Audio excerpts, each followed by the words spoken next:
Hello, everyone, and welcome to STaRT, which stands for Start Today and Retire Tomorrow. My name is George Dillman, and I'm the Consumer Outreach Specialist with the Pennsylvania Department of Banking and Securities. The STaRT presentation is about retirement planning. But it's not as much of a how-to save and invest for retirement as it is a should do and why to. And if that doesn't make sense, it should make sense as we go along. Even though the how-to part is important, in this day and age with modern technology and just information readily at hand, and the number of resources out there, people out there, excuse me, that are willing to help us, that may be the easiest part. And we don't have to do much. A little bit of reading, a little bit of research, as we'll find out later on. So that might be the easiest part. The hardest part might be just, at least for a number of people, almost half of Americans out there is just doing it, getting it started, putting something away for our long-term retirement goals. A little bit about me before we get started. I'm not an expert on saving and on investing, if you will. I'm not an investing guru. However, as I kind of alluded to, we don't need to be experts. Again, with all the information out there, we don't need to be experts to do this. And not to pat myself on the back, but I'm doing this fairly successfully. Also, I've been passionate about saving and investing for my future retirement goals ever since I was about the age of 13. When I was 13 years old, I went with a group of friends to a local amusement park. And while I was at that amusement park, I noticed a gentleman working in the park that just did not look happy being there. He was up in age, like 75, 80 years of age. Not that matters, but the look in his face, struggling with the job. It was a dirty job, the disgusted, look on his face because he had to do this dirty job. I looked at this gentleman and I said, boy, he does not look happy being here doing that. I'll bet this guy is not working this job because he wants to. I think he's working this job because he has to. And I thought right then and there, that's not going to be me. I'm not going to be 75 or 80 years of age working a job that I have to work because I need the money. Now, do I want to be 75 or 80 years of age working a job that I want to work because I want to continue working? I mean, there's some health benefits, they say, that come along with that, keeping the mind active, the body active, getting out and socializing with people, whether it's full-time or part-time. Absolutely, but there's the difference. Doing it because you want to, not because you have to. And that's what we're talking about today with the STaRT presentation. A little bit about our agency. The Pennsylvania Department of Banking and Securities regulates financial services and works to ensure consumers and businesses are well informed about the marketplace. So with that, let's start. And I have to apologize. This is the one presentation I do that is scripted. If I don't follow the script, I think it'll last 3 hours rather than just 45 to 50 minutes. So it's the one presentation I do that I have scripted. So today we're going to be talking about retirement planning. National statistics show that most of us are not saving enough for retirement. Many of us aren't saving anything at all. We have to remember for those late starters that it's never too late to start. And of course, it's never too early either. In fact, the earlier, the better. And we'll be looking at that as we go along, how the earlier we get started, the better it is, the quicker that compound interest snowball that we'll be talking more about kicks in. All right, so let's take a look at the numbers. According to the National Institute on Retirement Security, 45% of Americans have nothing saved for retirement. And some experts say as many as 50%. So 45 to 50% of Americans have nothing saved for retirement. No retirement account assets, nothing, nada, zilcho. The median retirement account for all working age households is only $2,500, and median savings for those nearing retirement is only $14,500. So our goal for today, or goals for today, for those that don't have a plan in place, the goal today is to get you to at least start thinking about a plan, to save and invest for your retirement. And when we're looking at that, we're actually looking at three different aspects to it, three different parts, if you will. I read articles, I watch videos all the time. A lot of the experts out there, when they talk about, investing for our long-term retirement goals, included with that is paying down debt and making sure we have a nice, healthy, short-term fund / emergency fund in our savings accounts, what I'll dub as our savings account, savings, checking, money market accounts, those types of things. So the goal today, for those that don't have a plan in place, is to get you start thinking about that goal. And again, those three parts: paying down debt, eliminating debt. We're going to talk about, earning compound interest versus paying compound interest. A lot of people out there, especially with those plastic cards, are paying more in compound interest than what they're earning. And the whole idea is to switch that around. So pay down our debt, build a nice, healthy, short-term / emergency fund. Experts say that a good, healthy emergency fund will have at least 3 to 6 months worth of expenses in it. So if we don't have anywhere near that, if we don't have one, we don't have close to that, that's something we have to look at as well as investing for our long-term retirement goals. And we don't need much. We'll talk more about that, but we don't need much to invest for our long-term retirement goals. So for those that don't have a plan in place, the goal is to get you at least start thinking about that and putting something in place. Even those that aren't working right now, if I'm not currently employed, I'm looking for that next great job. I'm putting those pieces in place, so when I have that next great job, I can start on my long-term retirement plan. All right, the next goal for people who do have a plan in place, the goal is to get you to review that plan. Do I have debt paid down enough? Maybe I have an emergency fund, but I don't have enough in it. I need to have maybe I only have a month. I need 3 to 6 months. So I need to build that up and to look to see, am I investing enough for my long-term future? Am I investing the right way for where I'm at in my career? So for those people, the goal is to get you to review that plan, make changes to it as needed, so that we do have a nice, solid plan. The third goal for people who have a plan in place that know it's a solid plan. George, I have my debt paid down. I have a nice, healthy emergency fund. In fact, I have more than 6 months worth of expenses in my savings accounts, and I'm investing the right way and the right amount of money for where I'm at in my career. Then the goal today is to remind you why you're doing it, and to remind you to stick to your guns and stay on track with that, and don't get pulled off track somehow with some kind of great investment scheme. We have to remember that the key word there is scheme. We'll talk more about that with frauds and scams and things like that at a later point. And then finally, talking about frauds and scams, finally, the final goal for all of us is to protect that plan. Because as we save and invest, there are those out there looking to take that money away from us.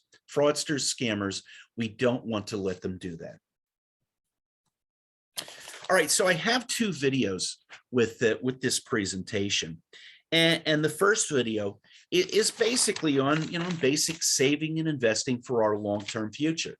And there are three key points that are going to point out in this presentation that we'll talk a little bit more about, or we'll highlight at the end of it.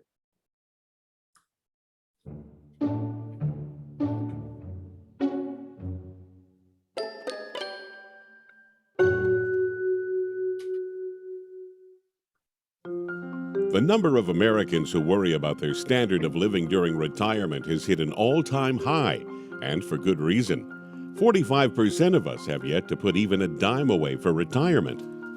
But building your own nest egg isn't impossible. Just ask 34-year-old Matt Lowther. Retirement wasn't really in the forefront of my mind. I knew I wanted a retirement plan. I just had no idea what it would look like. Like many of us, Matt had little personal finance experience.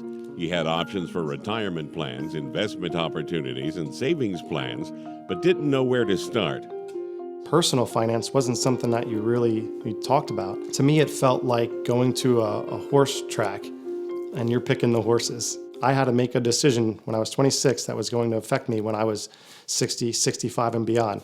Matt didn't have a lot of time for something that was years down the road, but he knew it was important, so he began to look for trustworthy resources to help him make a decision. I basically started reading. A lot of this stuff is very eye-opening, and it was very basic level information that I was able to build upon just by reading. Janet Bodner is the editor of Kiplinger's Personal Finance magazine. As she sees it, a gradual approach is key. You just need the basics and then build on those basics. Think of it as building blocks that you're building on really throughout your life. You don't have to know everything when you're 21 years old. I didn't have any special skills or any special knowledge. I sought out the knowledge. There's multiple ways to invest, and it's a personal decision. So when you read maybe a couple books, a couple websites, it gives you a nice broad array of information on different investing topics, and then you narrow it down to determine what's best for you. One mistake that young people make is thinking that they don't have enough money. You do not have to have a lot of money to invest. You can start with $20 a paycheck. With time on your side, the small amounts that you contribute when you're young grow into huge amounts by the time you're ready to retire.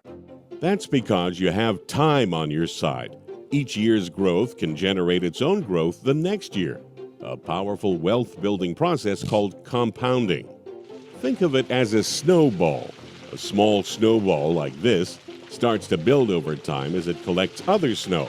The longer you roll the snowball, the more snow it collects. You can put a little away now, and it'll end up being more than if you put a whole lot away later. Let's say Matt invests $2,000 every year. For simplicity, we will use a round number like a 10% gain from interest. From age 25 to 35, Matt invests for 10 years, but then he stops investing. He doesn't spend it, he leaves it there until he retires at 65. Meanwhile, Edward starts at age 35 and invests the same amount as Matt of $2,000, again at that same round number of 10% a year until he is 65. Edward has contributed a total of $60,000 over 30 years, while Matt only contributes a total of $20,000 over 10 years. Edward has invested $40,000 more than Matt, but Matt will have more money when it comes time for retirement because Matt had a longer time period for compounding on his interest, dividends, and money. Matt would have over $612,000, and Edward would only have $362,000. A difference of $250,000. The interest for Edward would be about $302,000. Matt's 10-year investment will pay him more than $592,000 in interest. If Matt continued to invest throughout his working career, he would have a grand total of $974,000 at retirement. That is $612,000 more than Edward, showing the importance of investing early and continuing to invest. Unlike the 45% of Americans who have saved nothing toward retirement, zero. You don't need to have a finance major in school. You just need to make sure you take the time to read a couple books, go on a couple websites, but look at a couple different sources to learn some of the basics for investing.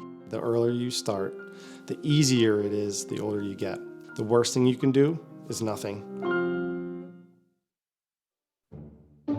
Find out more by visiting wi65.org or follow us on Facebook and Twitter. wi65.org, great site to check out. It was put together by PBS as well as several other agencies, such as our agency, the Pennsylvania Department of Banking and Securities. A lot of good videos on that site in reference to saving, investing, and protecting what you save and invest. And for different age groups, millennials, baby boomers, Gen Xers, and so on and so forth. This video is called Investing in Your 30s, although I think it has application for anyone in any age group, so to speak. And again, 3 key points that I like to highlight from that video. First of all, as Janet Bodner said, that we don't need a lot to start saving and investing for our long-term future, especially if we have time on our side. $20 or $30 a paycheck gets us started, gets that snowball started. We don't need to be experts on investing to invest successfully.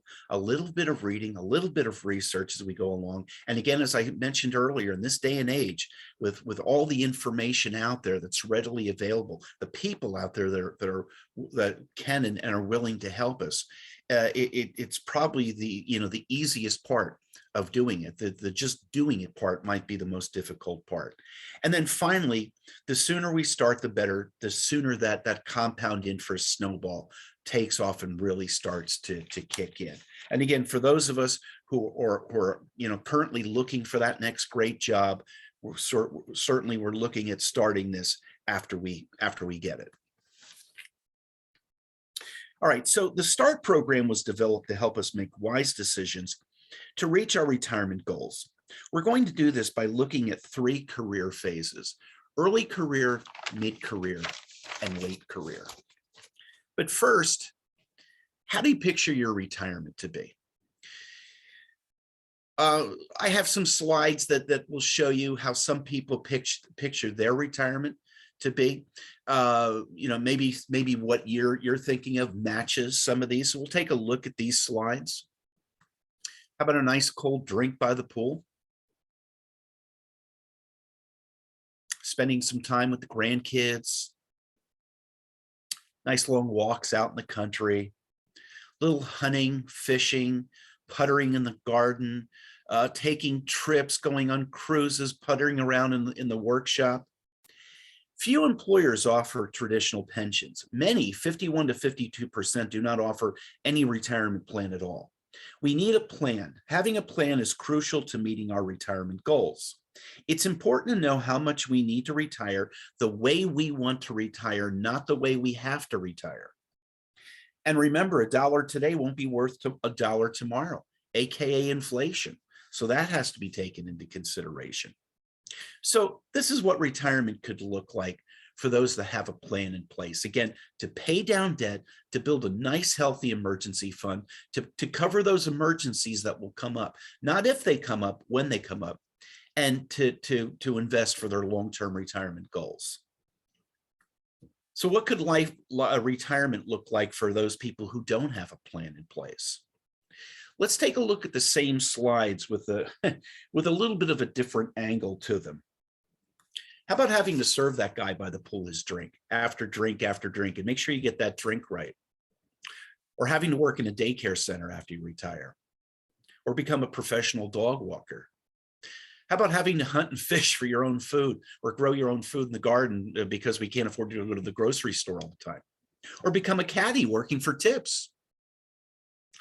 Or driving buses and loud, angry tourists on coach trips to different places, or become a deckhand on a boat? How about having to look at pictures of Paris, Rome, and London because we can't afford to go to these places? And finally, how about having to work in a modern day sweatshop, probably for some supervisor half your age, barking orders at you, you're not working hard enough, you're not working fast enough? Same slides, 2 different angles. Those for with a plan for the retirement, those without a plan.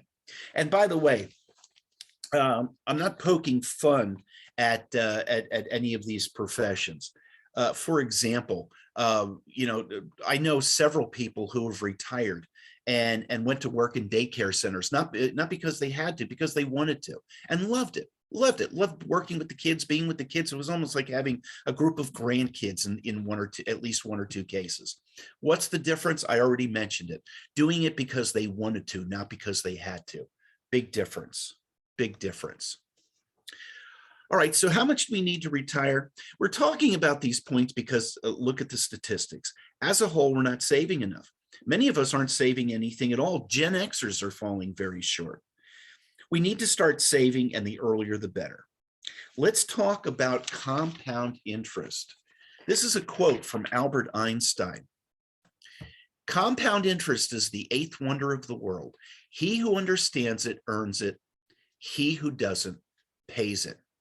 And I think we know what he means by this, right? Would we rather earn compound interest or pay it? Unfortunately, again, in those plastic cards that get some or a lot of us into trouble. Unfortunately, there are a lot of us out there probably paying more in compound interest than what we're earning. We need to switch that around.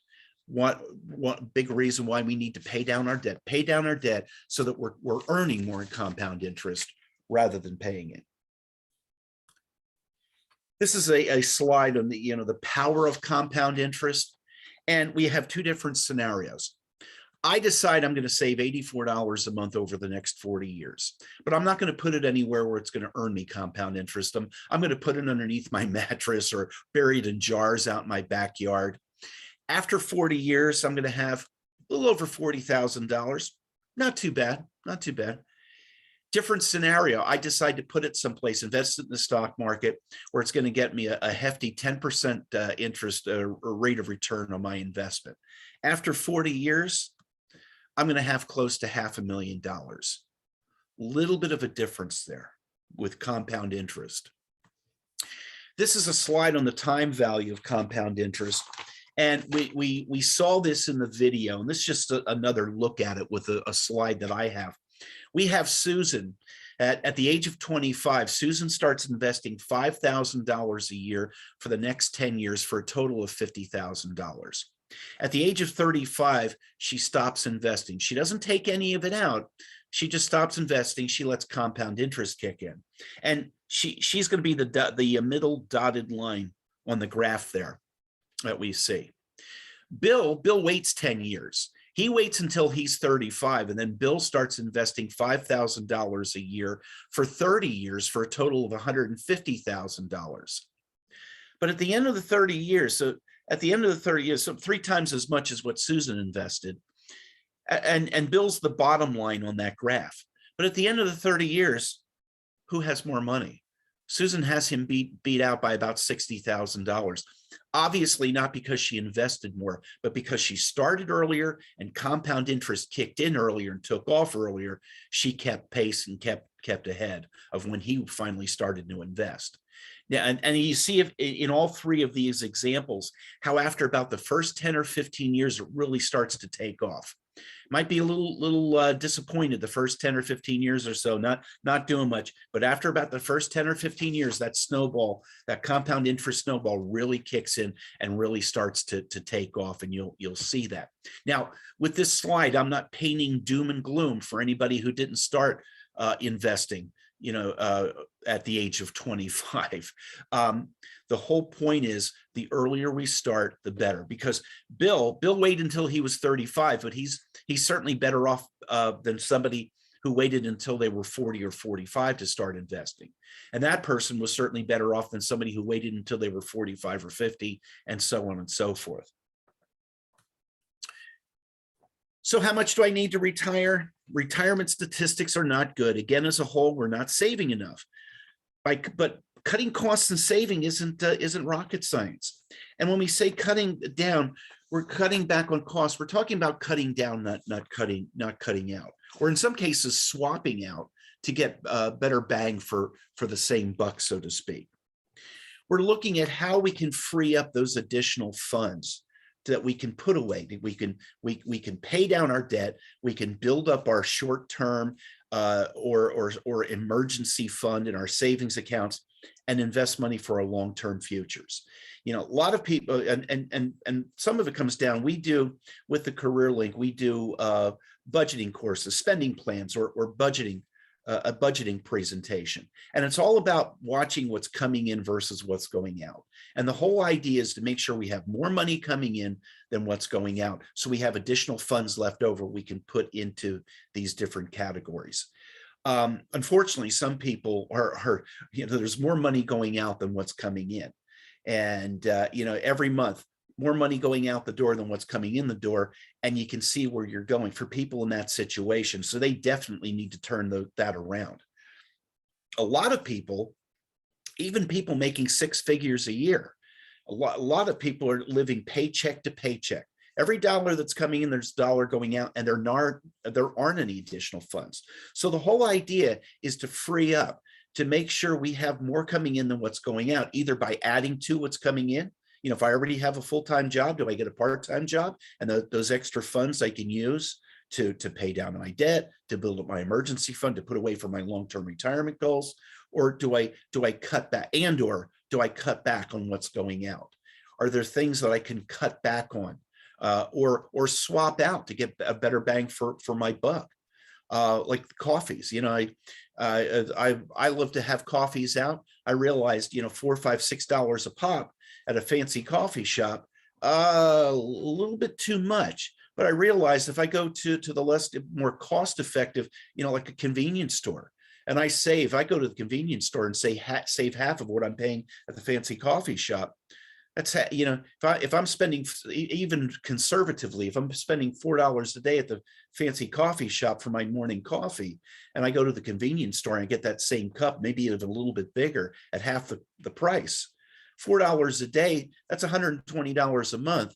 If I switch to the convenience store, same coffee at half the price, I've just saved myself $60 a month. It's $60 a month I could use elsewhere. And we do this with everything, brown bagging it for lunch during the day as opposed to eating out. Things that we purchase, like, do I need that brand new sports car or SUV, or can I make do with a lower priced model, a used vehicle, or get the same car serviced for a few more years? So this is what we're looking at. Where can we could cut back or swap out to free up those additional funds to use. Let's not deprive ourselves of things, but find a way to work, cutting down into our daily lives. And let's think about not buying stuff that we really don't have the money for. This is a quote from Warren Buffett, the Oracle of Omaha, the gentleman who only has about $100 billion in his bank account. If you buy things you do not need, soon you will have to sell things you need. And I think we know where he's coming from with that. And this is where I like to point out the keeping up with the Joneses quote, if you will, or saying, if you will. I think a lot of us still know that, keeping up with the Joneses. The Joneses down the street bought brand new, top of the line, all the bells and whistles, matching SUVs. So we feel that we need to do the same thing. They buy a bigger and better house to live in. We follow suit. They go out to nice fancy restaurants. They go on nice lavish vacations. We do the same thing. For all we know, the Joneses are and probably are. They might be, or probably are, or could be, one paycheck away from total financial ruin. And if we're trying to keep up with them, we're headed down the same path. People that we could and should emulate are people like Warren Buffett, gentleman who only has about $100 billion in the bank account. Warren Buffett, though, still lives in the same house that he bought back in the 1950s, long before he had $100 billion in his bank account. Now, bigger than any house I'm ever going to live in. But compared to what he could have, he says, why do I need it? I'm happy with the house I have. I love living in the house that I've got. Famously, I've heard stories about how he likes to go out to one of his favorite restaurants he likes to go to is McDonald's. And when he goes there, he takes coupons with him. Why not? He gets them in the mail like everyone else. Why not use them and take advantage of them? I've heard over the last year or so that he never buys a new car. He realizes how much value a car loses its first couple of years that it's around. He famously goes out and buys used cars. Guy who only has $100 billion in his bank account, and you read enough and you see enough videos, you find there are other people that like him out there doing that. Millionaires you wouldn't even know are millionaires because they don't live a lavish lifestyle. And again, as the old saying goes, how do you think they became millionaires? So maybe we start using using them as examples rather than keeping up with them, rather than keeping up with the Joneses down the street. We want to cut costs. We want to pay down and in some cases eliminate debt. We want to start saving and investing, and basically make our money. This is one of the reasons he does it. He has his money working for him, not against him. So we want to do the same thing. Again, remember that Albert Einstein quote. Okay, so now let's start our phases. Some of you are in the early phase, some are in mid, and some are in the late phase of your careers. Whether you're working or not, or looking for that next great job. The first phase in planning for retirement should start the moment you enter the workforce on a permanent or full-time basis. While retirement might not be your primary concern today, it should be a consideration. Financial decisions made today will have a major impact in later stages of retirement planning and how you live in retirement. Time is on your side, but don't wait too long to start your plan. Start today because tomorrow may never come. You know, you put off and put off and put off, and next thing you know, you're 65 with nothing to show for it but a Social Security check. So where do you want to be when you retire? How you live, save, and invest today should be in line with how you want to retire. Decide how you want to retire and plan accordingly. We're not all going to need the same amount of money in retirement. Some of us are going to need more, some are going to need less. And as examples, I use two couples. You have one couple who they live in a nice little cottage. They're happy with the little cottage that they live in. Cottage is paid off. They love staying at home, cooking meals at home, puttering in the garden, puttering in the workshop. They get the same car serviced year in and year out. They're not going to need as much as the couple that want to continue going on nice vacations in retirement, go out to nice restaurants, maybe have a bigger and better house in retirement, have a brand new car every year or every other year. Is one better than the other? Well, maybe when we after what we talked about Warren Buffett, but no, the whole idea is we decide how we want to live in our retirement and we plan accordingly and we make sure we have the funds to do that. Start by asking yourself these questions. Where do I want to be financially? Does the job I have provide enough income? Do I know what I'm doing? Do I understand basic investment principles? Do I know where to find a licensed financial professional? Am I taking full advantage of my retirement options? Are my current habits getting me to my goal? A to-do list can be helpful. And included with this presentation, which I'm going to get copies of these to Nicole Dealey. So whoever would like a copy of one of these to-do lists, you can reach out to her. She should have these. These to-do lists are really good. It's part of the STaRT program. And the first couple pages of this to-do list are checkoff sections for each career phase, early, mid, and late career. So you can check off boxes as you go along to make sure you're following your plan. And then the last couple of pages are very, very good websites that you can go to and videos that you can watch on saving, investing, and protecting what you save and invest.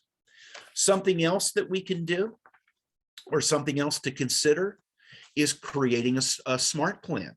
What is a SMART plan?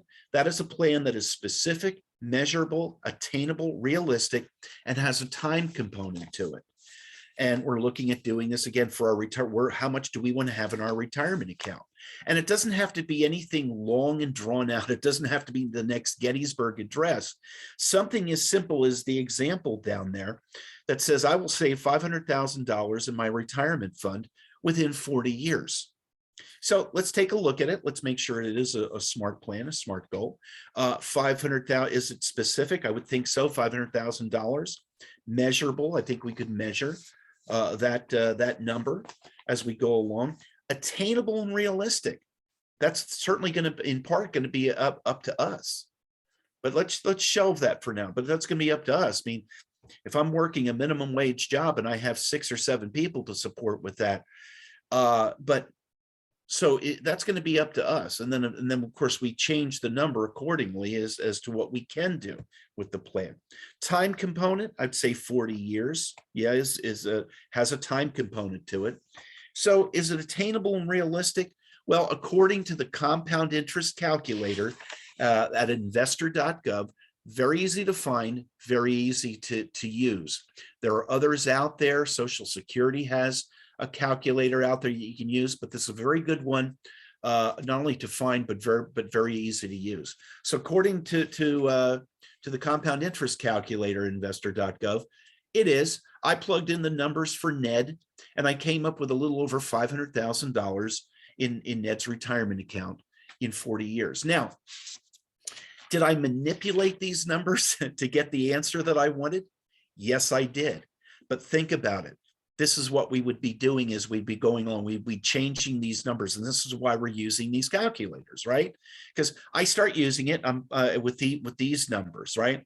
But at one point I realized I'm not making that 10% return that I wanted to get, that I thought I was going to get investing in the stock market. Maybe I realize I'm making between 7 and 8%, a 7 and 8% return. I'm not going to hit my number. Gee, what can I do? Oh, you know what? I can up what I'm putting in. I just got that raise, or I just got this new job, and I can up that by this much. And if I up it by this much, according to my calculations, I'll make that number. I'll make a little over that number, that 500,000. So we're doing this as we go along with these calculators.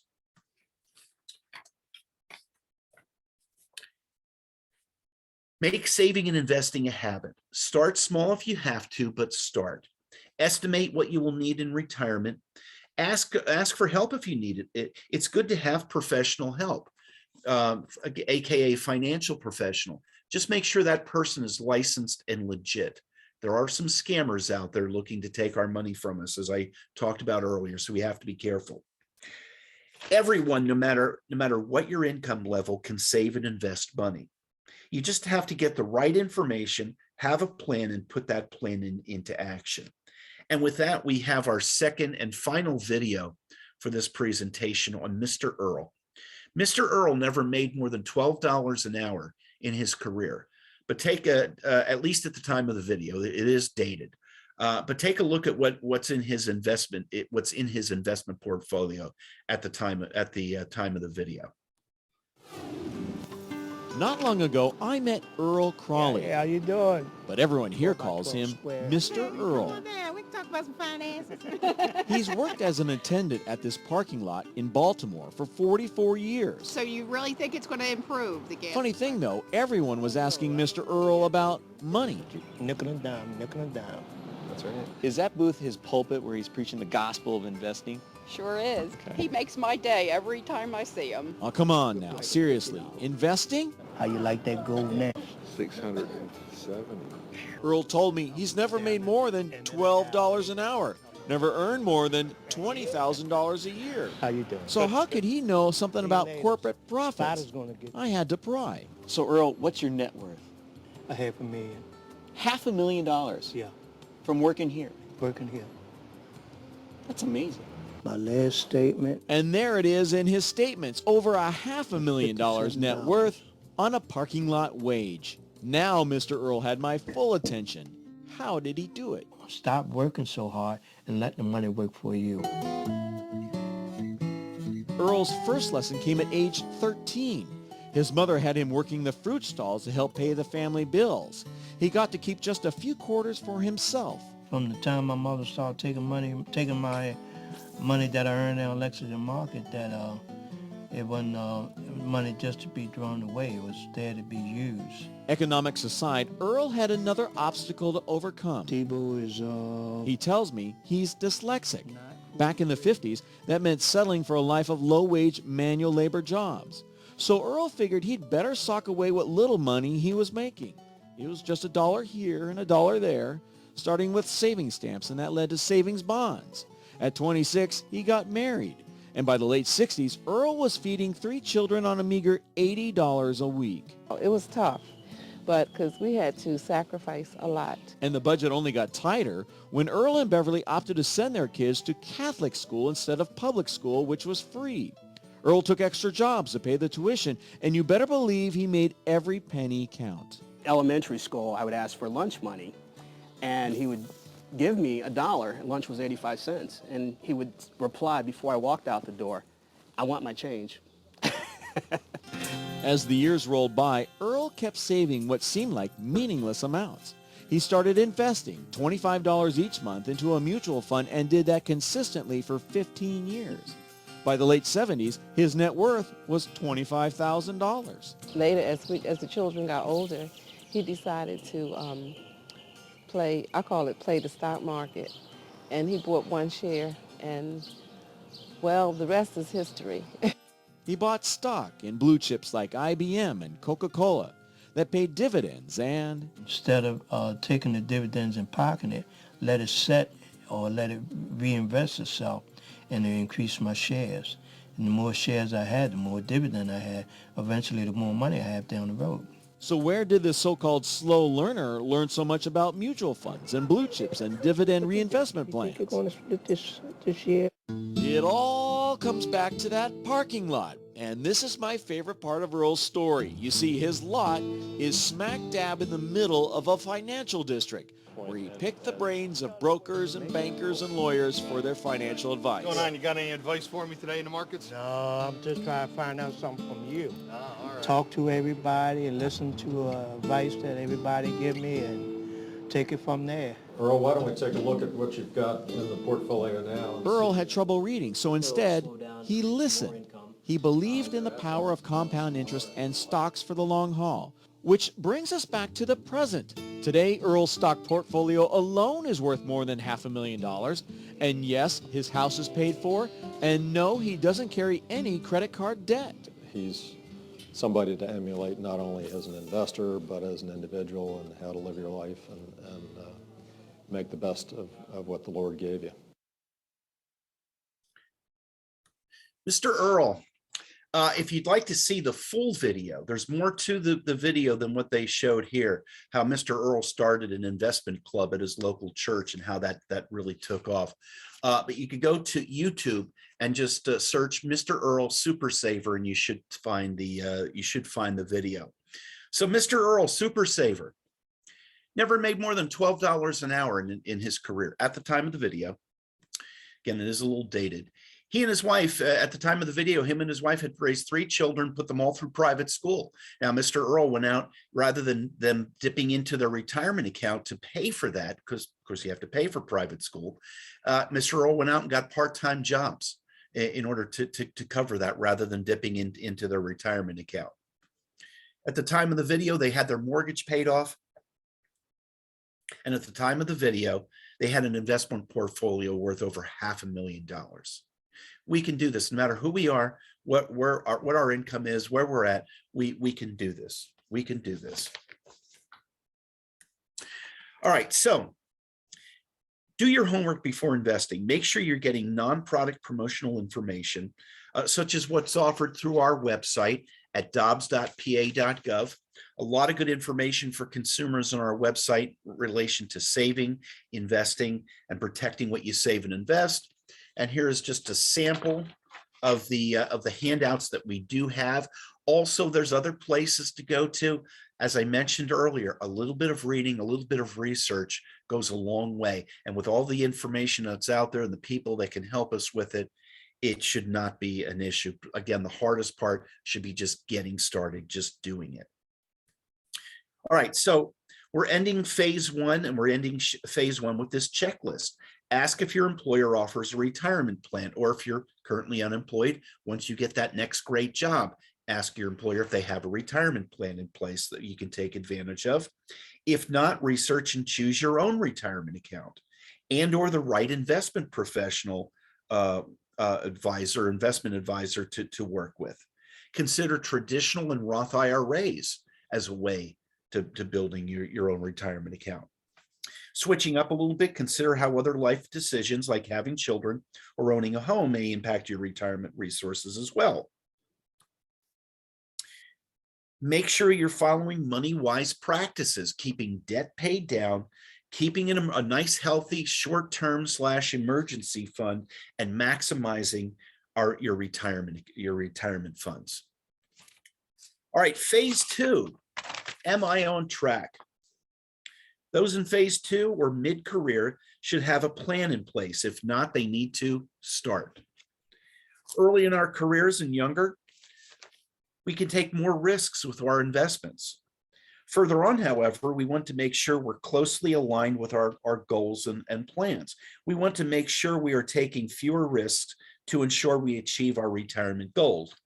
And with that, we have a snapshot of the stock market from its inception up to about today. It is a little dated, but it gives you the basic. Of course, it's down right now, but it gives you the basic idea. They equate the stock market to a roller coaster, right? The stock market goes up and down, up and down. But take a look at where the stock market started and where it's at today. Where has it gone over the long term? It's gone up. Now, no guarantees that tomorrow it's not going to drop off the chart. The way some people are talking now, it's going to drop off all the way off the chart and down to the floor. But historically, we see what it has happened. It goes up and down, but as it goes up and down, it goes up over the long term. Large companies in this country, since 1926, large companies in this country have paid on average about a 10% return to their investors over this period of time, even without all those downturns factored in, like the Great Depression in the 30s, the Great Recession we had in 2008. Even with all of those downturns factored in, on average, about a 10% return. That's where I got that 10% I use in my examples, by the way. So when we're younger, and we're talking stock market, basically riskier investments as opposed to like bonds and money market funds, not money market accounts, which is a savings product, money market funds, which is an investment product. So when we're younger, we can afford to go riskier with our investments, because that's where we're going to get the better return, the greater return on our investments over the long term. As we get closer to retirement, that's where maybe we want to start pulling back and going more conservative with our investments, because what we don't want to do is have our money invested in risky stocks. In fact, you have conservative stock, even with stocks, you have more conservative stocks, more riskier stocks. But what we don't want to do is have our money invested in stocks and we hit a downturn in the market just as we're ready to start taking money out. And now, because of that, we're taking money out at a loss, or we're going to wait how many years until the market bounces back before we start taking money out. And that brings us to asset allocation. What stage of my career? Am I early career, mid-career, late career? And depending on where I'm at is going to help me determine how I'm going to allocate my assets, my investments. When I'm younger, I can go more heavier with the stocks, still investing in something a little more conservative like bonds, money market funds. But as I get closer to where I'm going to retire, is in the second picture there, you want to start pulling back from that, going a little bit more conservative with your investments. That way those funds should be there, we're ready to start taking them out. Again, we're still investing in some stocks, but not as much, investing more in bonds and even some money market funds. Oop. Okay, my apologies. And here we go. I'm sorry, I did not keep a pace. Regularly review your retirement plan. Make sure you are on track with your goals. Remember to account for inflation. $1 today, again, $1 today won't be worth $1 tomorrow. So we have to factor inflation into our retirement plans. And meet with your investment advisor regularly if you choose to have one.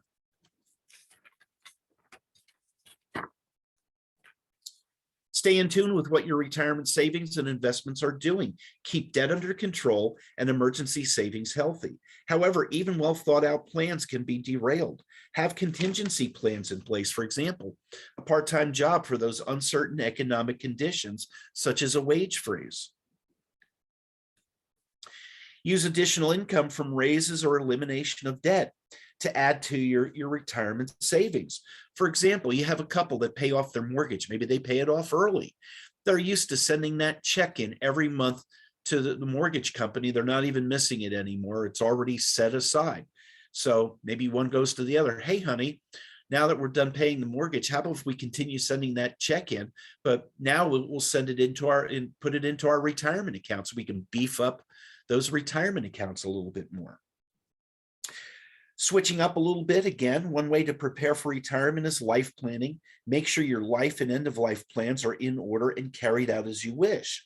Also, we don't want to factor family history into our plans for investing for our retirement. If male members of my family tend to die of heart attacks in their 40s and 50s, I shouldn't assume that I'm going to die of a heart attack in my 40s or 50s and not, put anything aside. Not every male member, I'm sure not every male member of my, of my family in that scenario dies of a heart attack. Besides, in this day and age, with the way they're making leaps and bounds with medicine, A lot of us can expect to live to be 100 years of age. What we don't want to do is be 100 years old and broke. All right, phase 3, are we there yet? This is our last phase, or phase 3. If you're within 10 years of retirement, you're in the final stretch.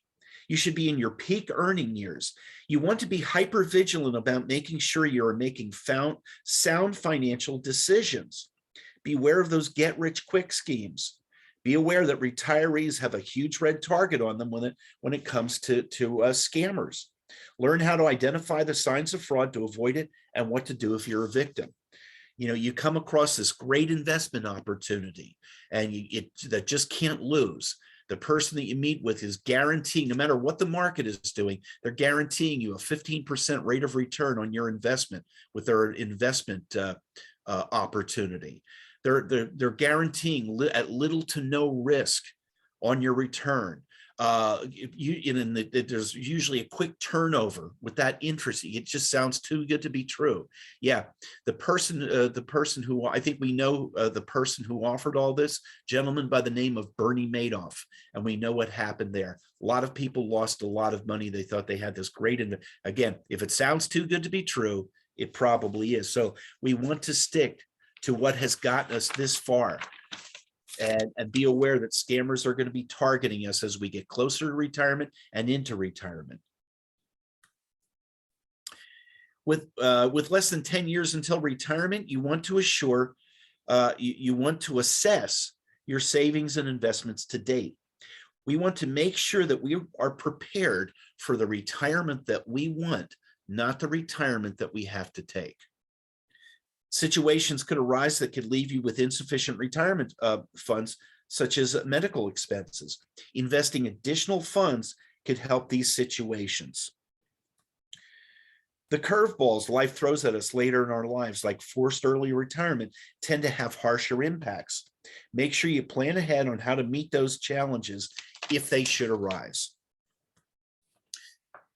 Now, if money was not an issue, I talked about that gentleman that I saw at that amusement park that just did not look happy doing what he was doing, working that dirty job, this disgusted look in his face. The last place that looked like he wanted to be was in that park working that job.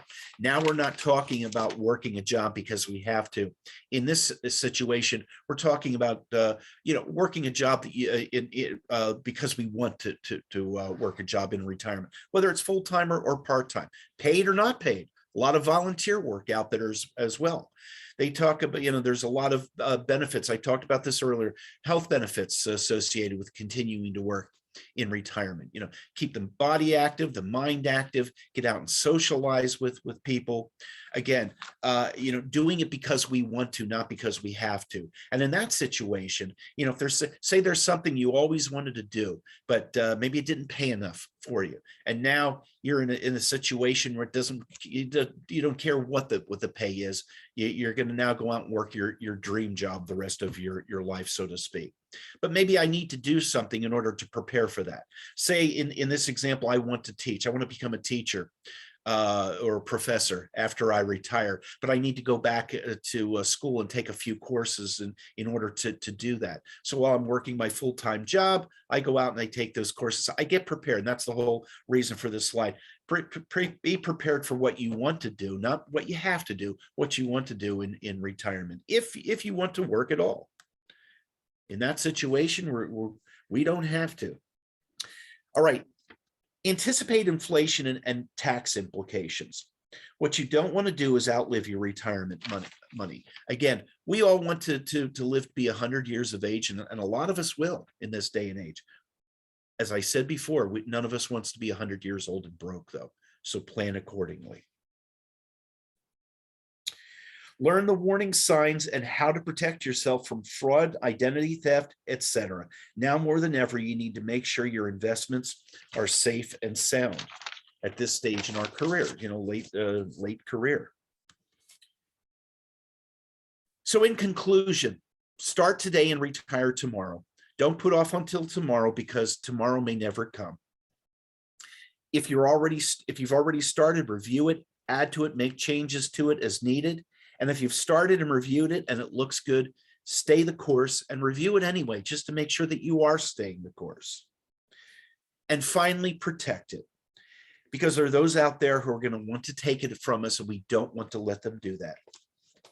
Because again, what we don't want is we don't want to be 75 or 80 years of age, broke, working a job that we have to work because we need the money. What do we want to be? We want to be 75 or 80 years of age, out working a job that we want to work, if we choose to do it, because, you know, working a job because we want to, not because we have to, doing it on our terms, living out our retirement on our terms, you know, whether we choose to work or not, because we don't have to at this point, because we did plan correctly. All right, so that concludes the presentation, except for contact information. Our agency, the Pennsylvania Department of Banking and Securities, regulates those industries in the Commonwealth. If anyone ever has a question, a problem, an issue as it relates to that, they can reach out to us. We have an in-house staff that will take phone calls Monday through Friday from 8 to 5, normal business hours. You call during those days and times, you should get a live voice answering the phone. If you don't get a live voice answering the phone, you leave a message and somebody should get back to you within 24 business hours. Our toll-free number, very easy to remember, but is 800 PA Banks, or 800-722-2657, or you can reach us through our website at dobbs.pa.gov. So with that, I will thank you and conclude oh, by the way, real quick, also, if the to-do list, if you'd like a copy of the to-do list, reach out to Nicole Dealey. Also, a copy of the presentation, reach out to her. She should have copies of the presentation as well. So with that, I'd like to say thank you, and that concludes my presentation.